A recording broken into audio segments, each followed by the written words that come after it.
প্রকৃতির নিয়ম বলে সিংহ শিকারী আর হরিণ তার খাদ্য। কিন্তু এই বনের গল্পটা একটু আলাদা।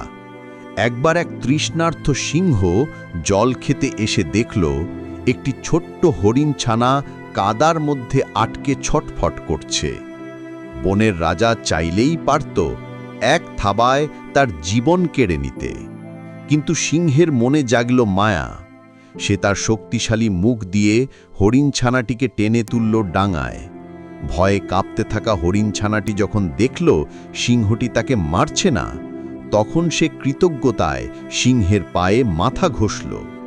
সেই থেকে শুরু হলো এক অসম্ভব বন্ধুত্ব।